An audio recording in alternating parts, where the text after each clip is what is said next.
Welcome to Nahash media. இன்னைக்கு நம்மளுடைய சேனல்ல ஒரு சூப்பரான வீடியோ பார்க்க போறோம். அதுக்கு முன்னாடி அண்ணா பாத்தீங்கன்னா குமார் அண்ணா சிரிப்பு வருது.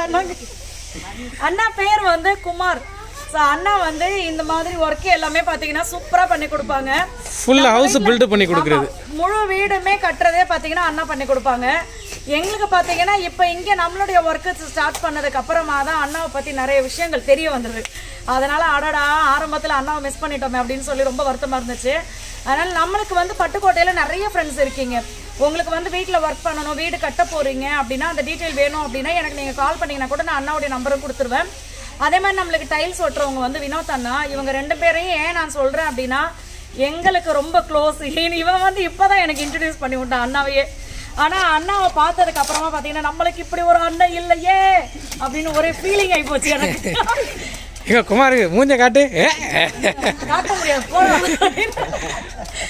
நல்ல ஒர்க்கர். ஏன்னா இப்போ நமக்கு டைல்ஸ் ஓட்டுறதுலேருந்து எல்லாமே வந்து அவர் குமார் வந்து மூவ் பண்ணி விட்டது தான். ஆமாம், எல்லாமே இப்போ வீட்டில் வந்து முக்கியமான விஷயங்கள் எல்லாத்துக்குமே பார்த்தீங்கன்னா அண்ணா தான் வந்து ஆள் சொல்லிவிட்டாங்க. அவங்க எல்லாருமே பார்த்தீங்கன்னா அண்ணா மாதிரியே நல்ல குணமாக வேலை பார்க்குறாங்க. ஸோ அதனால தான் நான் எல்லாரையும் சொல்லாமல் இவங்களை மட்டும் கரெக்டாக சொல்கிறேன். ஸோ வேணோட ஃப்ரெண்ட்ஸ் எனக்கு கால் பண்ணி நீங்கள் டீட்டெயில் கேட்டிங்கன்னா நான் அவங்களுடைய கான்டாக்ட் நம்பரும் கொடுப்பேன், டைல்ஸ் ஓட்டுற அண்ணாவுடைய நம்பரும் கொடுப்பேன், நீங்க யூஸ் பண்ணுங்க. 200 சொல்லு மொத்த ரேட் 200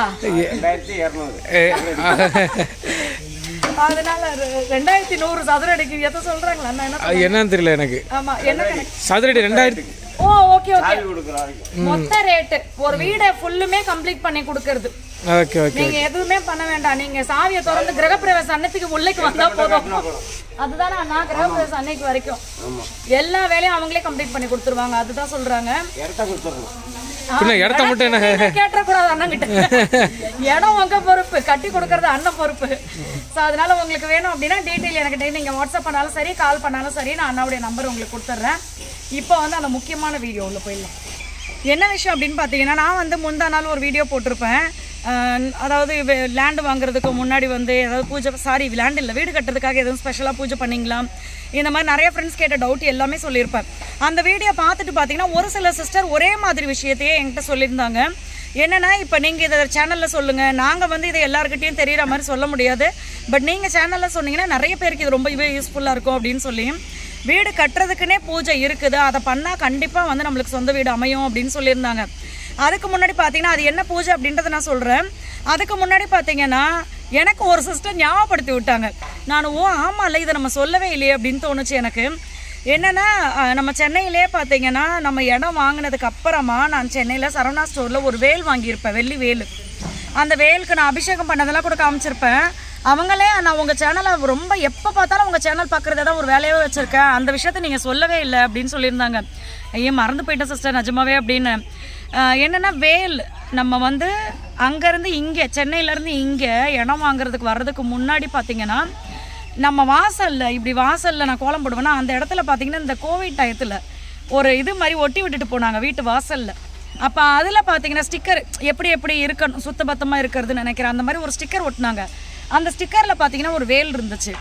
நான் என்ன பண்ணேன்னா ரொம்ப நம்பிக்கையோடு அன்னைக்கு கோலத்தை போட்டுட்டு ரொம்ப நம்பிக்கையோடு பார்த்தீங்கன்னா அந்த வேலுக்கு வந்து 6 பொட்டு வச்சேன். ஏன்னா 6 முகம் அவர் அப்படி சொல்லிட்டு 6 பொட்டு வச்சுட்டு வேண்டிக்கிட்டேன். அப்பா நாங்கள் இப்போ சென்னையிலேருந்து ஊருக்கு இதுக்காக தான் போகிறோம் செலவு பண்ணி, அதனால் கடவுள் புண்ணியத்தில் அந்த இடம் அமைஞ்சிடணும் அப்படின்னு சொல்லி வேண்டிக்கிட்டு வந்தேன். அதுவும் அமைஞ்சிருச்சு. எனக்கு அந்த சிஸ்டர் சொன்னதுக்கப்புறம் நீங்கள் இந்த விஷயத்தை அப்போ சொன்னீங்க, இப்போ மறந்துட்டீங்களே அப்படின்னு சொல்ல வந்தேன். இப்போ அதை நான் சொல்கிறேன். ஸோ நான் வந்து வேலுக்கு பொட்டு வச்சுட்டு தான் வந்தேன். அந்த ஒரு நாள் வச்சதோடைய பலனாக என்னவோ கடவுள் புண்ணியத்தில் அது அமைஞ்சது. அடுத்தது பார்த்தீங்கன்னா ஒரு சில ஃப்ரெண்ட்ஸ் வந்து இந்த நீங்கள் பிரம்ம முகூர்த்த பூஜைன்னு 1000 வாட்டி சொல்லிட்டீங்க, அதை எப்படி செய்யறதுன்னு சொல்லவே இல்லையப்பா அப்படின்னு சொல்லியிருந்தாங்க. இது வந்து நிறைய ஃப்ரெண்ட்ஸ்க்கு இந்த டவுட் இருக்குது. அந்த நேரத்தில் நம்ம வந்து நெய்வேத்தியம் பண்ணணுமா, அதாவது சக்கரை பொங்கல் இந்த மாதிரி ஏதாவது நம்ம ஸ்பெஷலாக செஞ்சு தான் சாமி கும்பிடணுமா அப்படின்ற டவுட்டெல்லாம் இருக்குது உங்களுக்கு. அந்த டவுட்டே வேண்டாம். நான் என்னன்னா அந்த நேரத்தில் ஃபஸ்ட்டு நம்ம வந்து பிள்ளைகளையும் பார்த்துக்கிட்டு நம்ம அந்த நேரத்தில் இந்த மாதிரி பிரசாதம்லாம் பண்ணி நம்ம சாமிக்கு அந்த நேரத்தில் பண்ண முடியாது. அதனால் நான் என்ன சொல்லுவேன்னா, ஒன்று இந்த கற்கண்டு வாங்கி வச்சுக்கோங்க, அப்படி இல்லைனா காஞ்ச கருப்பு காஞ்ச திராட்சை ஏதோ ஒன்று கருப்போ அந்த இதுவோ வெள்ளையோ ஏதோ ஒன்று வாங்கி வச்சுக்கோங்க. இதில் பாதாம் எது நம்மளால் முடியுதோ 100 கிராம் கல்கண்டு பார்த்தீங்கன்னா நம்மளுக்கு ஒரு 20 ரூபா 30 ரூபா தான் வரும். அதில் ஒரு 3 கல்கண்டு 5 கல்கண்டு எடுத்து வச்சுட்டு அதை திருப்பி மறுநாள் நீங்கள் எடுத்துட்டு திருப்பி புதுசு வைப்பீங்கல்ல, அப்போ இந்த கல்கண்டை வந்து லைட்டாக கல்லில் தட்டி கூட எடுத்து எறும்புக்கு போட்டுருங்க. அழகாக அது தூக்கிட்டு போயிடும். அவ்வளோதான். இந்த கல்கண்டை நீங்கள் வச்சாவே போதும். அந்த டெய்லி வீடு முழுகணுமா அப்படிலாம் கேட்டிங்க, அதெல்லாம் கிடையவே கிடையாது. நான் நிறைய வீடியோவில் சொல்லிட்டேன், உங்களால் எது முடியுதோ அதை பண்ணுங்கள். டெய்லி வீடு முழுக வேண்டாம்.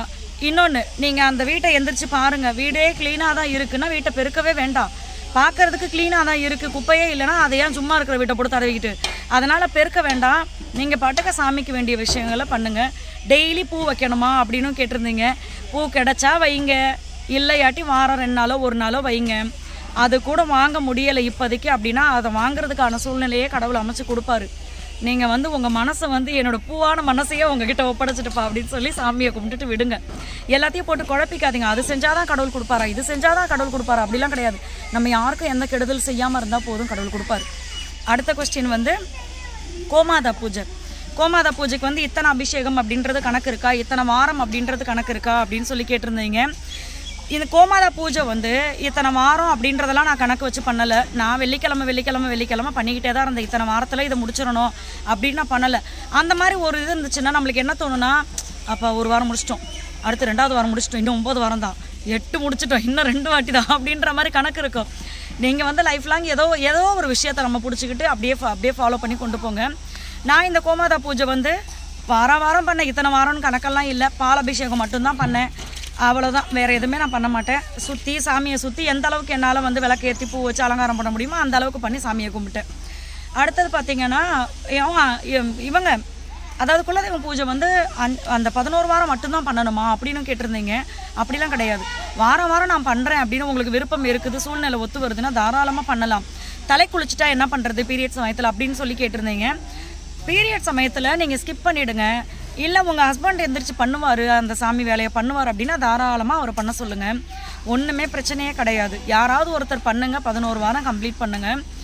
ஒரு சில ஃப்ரெண்ட்ஸ், தெரியாத ஃப்ரெண்ட்ஸ் கேட்டிருந்தீங்க, நீங்கள் வந்து குலதெய்வம் பூஜை பண்ணிங்களே உங்களுக்கு அப்படி என்ன தான் கிடச்சிது அப்படி சொல்லி கேட்டிருந்தீங்க. என்ன விஷயம்னா, நான் வந்து அந்த 2nd ஃப்ளோர் லைட்டு, எங்கள் லைட் ஆஃப் பண்ணிட்டாங்களா, சரி ஓகே, அந்த 2nd ஃப்ளோரில் தான் பார்த்தீங்கன்னா பெட்ரூம் வருது. நான் ஒரே ஒரு பெட்ரூம் போட்டுட்டு மற்ற இடத்த அப்படியே காலியாக விட்டுடலாம் அப்படின்னு சொல்லி பிளான் பண்ணி மகி கிட்ட சொல்லிவிட்டேன். மகி மேஸ்திரி கிட்ட சொல்லிட்டார். அப்புறம் மேஸ்திரி சொன்னாங்க, இல்லைண்ணே இப்போதைக்கு வேணாம், நாங்கள் அப்புறம் பார்த்துக்குறோம் அப்படி சொல்லிட்டாரு. ஒரு பெட்ரூமோடு நம்ம கம்ப்ளீட் பண்ணுறது தான். திடீர்னு பார்த்தீங்கன்னா ஒரு நாள் அங்கே உட்காந்துருக்கும் போது என்ன தோணுச்சோ, நானே கோமாதாவை பார்த்தா எனக்கு ஹாப்பி ஆகிடும். கோமாதா நிற்கிறாங்க. நான் டக்குன்னு என்ன சொல்லிட்டேன் மகிக்கிட்ட, மகி என்ன நினச்சோமோ அதை நம்ம செஞ்சே ஆகணும். மேஸ்திரி எனக்கு ஃபோன் அடித்து, என்ன நாங்கள் பிளான் கொடுத்தோமோ அதை நம்ம செஞ்சிடணும், எவ்வளோ நாள் ஆனால் பரவாயில்ல அப்படின்னு அப்படின்னு சொல்லிட்டேன். சொன்ன உடனே மகியும் பார்த்தீங்கன்னா சொல்லிட்டார். இது எப்போ நடந்ததுன்னா குலதெய்வம் பூஜை 9வது வாரம் பண்ணதுக்கப்புறமா நடந்துச்சு. அப்போனா அதான் அந்த குலதெய்வம் பூஜை பண்ணி 9வது வாரத்தில் பார்த்தீங்கன்னா இது ஒரு பெரிய நல்ல விஷயம் நடந்தது. இதுக்கப்புறம் வந்து நம்ம வந்து தடையே வரக்கூடாது, கேட்டதெல்லாம் உடனே கிடச்சிடணும், அப்போ தான் கடவுள் இருக்கார் இந்த பூமியிலலாம் நம்ம நினைக்கக்கூடாது. பிரச்சனை வரும் தான், அதை சரி பண்ணுறதுக்கான சூழ்நிலை அமையுதான், அப்போ தான் அதை வந்து அதுவே போதும். நீங்கள் வந்து உடனே நடக்கணும், கேட்டதெல்லாம் உடனே கிடச்சிடணும், நான் 48 நாள் பூஜை பண்ணிட்டேன் உடனே கிடச்சிடணும், இப்படிலாம் எதுவுமே திங்க் பண்ணாதீங்க சரிங்களா. நம்ம பாட்டுக்க செய்கிறத செஞ்சுக்கிட்டு இருப்போம், அது பாட்டுக்க கிடைக்கிறது எதுவோ அது நல்லதாக கிடைக்கட்டும், அவ்வளோதான். என்னென்னா நம்ம இன்னும் சவுண்டு பேசணுமோ, சவுண்டு பத்தலை. அதுக்கப்புறமா பார்த்தீங்கன்னா விளக்கு பூஜை பற்றி சிஸ்டர் கேட்டிருந்தீங்க. ஏன்னா போன வருஷம் வந்து நான் விளக்கு பூஜை காட்டவும் இல்லை. ஒரு சில ஃப்ரெண்ட்ஸ் அதை சொல்லி கேட்டிருந்தீங்க, நீங்கள் விளக்கு பூஜை பண்ணதுக்கப்புறமா தான் இந்த மாதிரி விஷயங்கள்லாம் நடந்துச்சா, எதாக இருந்தாலும் தெளிவாக சொல்லுங்கள் சிஸ்டர், நாங்கள் ஃபாலோ பண்ணுறதுக்கு யூஸ்ஃபுல்லாக இருக்கும் அப்படின்னு சொல்லிட்டு. காட்டுக்குள்ளே போடுறவன் ஜாக்கிரதை இருக்கிறான். அதனால் வந்து விளக்கு பூஜை வந்து நம்ம வீட்டிலையே பண்ணலாம். நீங்கள் வந்து கோவிலில் பண்ணுறதுக்கான வாய்ப்பு உங்களுக்கு அமைஞ்சாலும் பண்ணலாம், வீட்லேயும் பண்ணலாம். ஆனால் என்ன ஒரே விஷயம்னா, நான் அந்த வீடியோவில் சொன்ன மாதிரி தான், இந்த இதை அதாவது இதுக்காகவே நான் பண்ணேன் இந்த பூஜை அப்படின்றதுனா நான் அந்த மாதிரி எனக்கு எதுவுமே ஞாபகம் இல்லை. ஆனால் கட்ட ஆரம்பித்ததுக்கப்புறம் தடை இல்லாமல் நடக்கணும் கடவுளேன்னு நான் வேண்டினேன். இன்னொரு விஷயம், எனக்கு அண்ணி ஒருத்தவங்க சொன்னாங்க, நீங்கள் வந்து வீடு கட்டுறதுக்கு ஸ்டார்ட் பண்ணுறீங்க அப்படின்னா, இது நிறைய ஃப்ரெண்ட்ஸுக்கு தெரிஞ்சிருக்கலாம், ஒரு சிலருக்கு தெரியாமல் இருந்திருக்கலாம். நவதானியத்தையும் வாங்கி அந்த நிலத்தில் பார்த்தீங்கன்னா அந்த மனப்பூஜை போடுற அன்னைக்கே கூட நவதானியத்தையும் வாங்கி அப்படியே நிலம் ஃபுல்லாக தூவி விட்டுட்டு தண்ணி அப்படியே ஸ்ப்ரெட் பண்ணி விட்டுருங்க. அதுக்கப்புறமா அது நல்லா முளைக்க விட்டதுக்கப்புறமா ஒரு கோமாதாவை கூப்பிட்டு நல்லா அவங்கள ஃபுல்லாக சாப்பிட வச்சுட்டு, அது அவங்களுக்கு பத்தாது இல்லையா, அவங்களுக்கு வந்து இன்னும் கொஞ்சம் ஏதாவது சாப்பிட்றதுக்கு கொடுத்து நீங்கள் சக்கரை பொங்கல் கூட செஞ்சு கொடுக்கலாம். அப்படி சாப்பிட கொடுத்துட்டு அவங்களுக்கு வந்து கோமாதம் கூட்டின்னு வராருல, அவருக்கும் வயிறார ஏதாவது கொடுங்க. அவர் பட்னியோட போயிட்டு கோமாதம் மட்டும் சாப்பிட்டு போனால் எப்படி, அவருக்கும் வயிறார ஏதாவது கொடுத்துருங்க. போகும்போது அவங்களுடைய செலவுக்கும் ஏதாவது கொடுங்க. ஸோ இந்த மாதிரி பண்ண சொன்னாங்க. இந்த மாதிரி பண்ணும்போது கண்டிப்பாக தடை இல்லாமல் நடக்கும் அப்படின்னு சொல்லியிருந்தாங்க. இது ஒரு விஷயம். அதுக்கப்புறம் பார்த்தீங்கன்னா அவ்வளோ இதுதான் நாங்கள் செஞ்ச விஷயங்கள். இப்போ சிஸ்டர்ஸ் சொன்ன விஷயம் என்னன்னு பார்த்தீங்கன்னா வேல் பூஜை.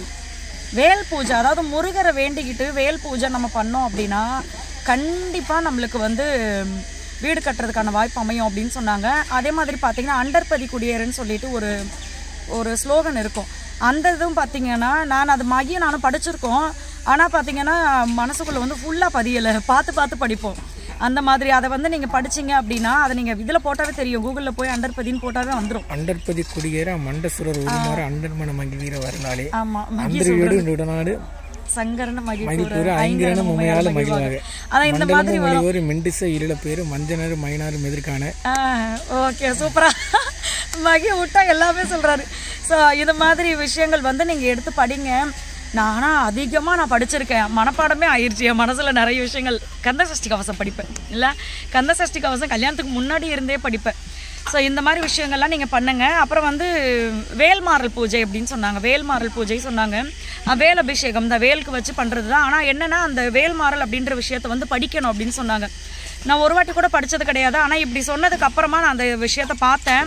கொஞ்சம் பெருசாக இருக்குது, ஆனால் அதை படித்தா வந்து கண்டிப்பாக நிறைய நல்ல விஷயங்கள் நடக்கும் அப்படின்னு சொல்லியிருந்தாங்க. அதனால் பார்த்தீங்கன்னா சிம்பிளாக நீங்கள் செய்யணும் அப்படின்னா ஒரு விஷயத்தை பிடிச்சிக்கோங்க. நம்மளுடைய குலதெய்வம் பூஜை, அடுத்து வந்து முருகருக்கு இந்த வேல் அபிஷேகம். வேல் பார்த்தீங்கன்னா ஒரு 200 ரூபாய்க்குள்ளேயே நல்ல வேல்லாம் ஸ்டாண்டு வச்ச மாதிரியே கிடைக்கிது. எதுவுமே இல்லாட்டி அந்த வேல் மட்டும் வாங்கி வச்சுட்டு நீங்கள் வெறும் பால் ஊற்றி அபிஷேகம் பண்ணுங்கள். சும்மா சின்ன வேல், இவ்வளோ தான் வேல். அந்த வேலுக்கு எவ்வளோ பால் வரப்போகுது? சும்மா கொஞ்சோண்டு பால் ஊற்றி அபிஷேகம் பண்ணிவிட்டு நீங்கள் சந்தனம் குங்குமம்லாம் வச்சுட்டு வேல்மாறல் உட்காந்து படிங்க. அது புக்கு விற்கும். அப்படி இல்லைனா நீங்கள் கூகுளில் கூட பார்த்துக்கலாம் வேல்மாறல் அப்படின்னு சொல்லி. ஸோ இந்த மாதிரி விஷயம் ஃபாலோ பண்ணால் கண்டிப்பாக நினச்சது நடக்கும் அப்படின்னு நிறைய சிஸ்டர் எனக்கு இந்த விஷயத்தை பற்றி சொன்னவங்க எல்லாருமே பார்த்தீங்கன்னா கண்டிப்பாக நடக்கும், இந்த விஷயத்த நீங்கள் சொல்லுங்கள் யூடியூப்பில் அப்படின்னு சொல்லியிருந்தாங்க. ஸோ அதனால தான் இதை நான் சொல்கிறேன். இன்னொரு விஷயம், ஏன் அப்பப்போ நீங்கள் வந்து சாமியை பற்றி பேசுகிறீங்க, பிரம்ம முகூர்த்தத்தை பற்றி பேசுகிறீங்க, அப்புறம் விளக்கு ஏற்றுங்கன்னு சொல்கிறீங்க, இதெல்லாம் எதுக்கு சொல்கிறீங்க அப்படின்னு சொல்லி ஒரு சில ஃப்ரெண்ட்ஸ் நினைக்கலாம். ஏன்னா இந்த பொண்ணு இதை பற்றி அதிகமாக பேசுதே அப்படின்னு சொல்லிட்டு. நான் வந்து அனுபவித்த விஷயங்களை நான் உங்ககிட்ட சொல்கிறேன்.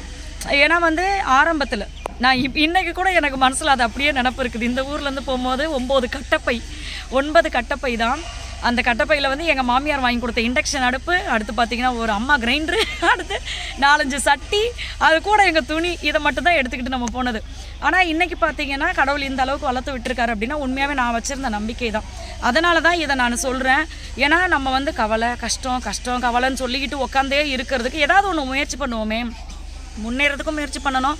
அந்த நம்ம முயற்சி பண்ணுற இது வந்து சக்ஸஸ் ஆகணும் அப்படின்னு சொல்லி இந்த சைடு கடவுள்கிட்டே நம்ம வேண்டுதல் வைப்போமே. அப்படி வச்சுட்டோம் அப்படின்னா ஏதாவது ஒரு பக்கம் சக்ஸஸ் கிடைக்கும்ல. அதனால தான் நான் செஞ்சதை உங்ககிட்ட சொல்கிறேன். ஸோ இது வந்து நிறைய பேர் யூஸ்ஃபுல்லாக இருக்குது அப்படின்னு சொன்னதுனால தான் சரி இன்னும் நிறைய பேருக்கு இது ரீச் ஆகணும். அதே மாதிரி இந்த சிஸ்டரும் வேல் பூஜை சொல்லியிருந்தாங்களா, ஸோ அதையும் உங்ககிட்ட சொல்லலாம் அப்படின்னு. நீங்கள் கண்டிப்பாக வீட்டில் ட்ரை பண்ணி பாருங்கள். அப்புறம் அந்த வேல் பூஜையும் நீங்கள் எப்போ பண்ணணும் அப்படின்னா வாரம் செவ்வாய்க்கிழமை பண்ணுங்கள். வாரம் செவ்வாய்க்கிழமை பண்ணுங்கள். முடிஞ்சால் கோயிலுக்கு போயிட்டு வாங்க. கோயிலில் உட்காந்து படிக்கலாம். வீட்டில் எனக்கு படிக்க முடியல, பிள்ளைங்களை வச்சுக்கிட்டு எனக்கு பார்க்க முடியல, பிள்ளைங்களை ஸ்கூலுக்கு அனுப்பிட்டு தான் என்னால் பண்ண முடியும்னா காலையில் விளக்கேற்றி சாமிக்கு அபிஷேகம் பண்ணி சாமியை கும்பிட்டுட்டு அவங்கள ஸ்கூலுக்கு அனுப்பிச்சிட்டு அப்படியே நீங்கள் கோயிலுக்கு போய் அங்கே உட்காந்து கூட இந்த வேல்மாறல் படிக்கலாம். அதனால் எதுவுமே குழப்பம் இல்லாமல் நம்ம எது செய்கிறோமோ அது நன்மை தான், நம்ம ஒழுங்காக தான் செஞ்சுட்ருக்கோன்ற திருப்தியோடு பண்ணுங்கள். ஸோ இந்த வீடியோ கண்டிப்பாக உங்களுக்கு பிடிச்சிருக்கும் அப்படின்னு நினைக்கிறேன். இந்த வீடியோ உங்களுக்கு பிடிச்சிருந்தா நம்மளோட சேனலில் சப்ஸ்கிரைப் பண்ணிட்டு பக்கத்தில் இருக்க பெல் சிம்பிளை கிளிக் பண்ணிவிடுங்க. லைக் பண்ணுங்கள், ஷேர் பண்ணுங்கள், கமெண்ட் பண்ணுங்கள். தேங்க்யூ, பாய்.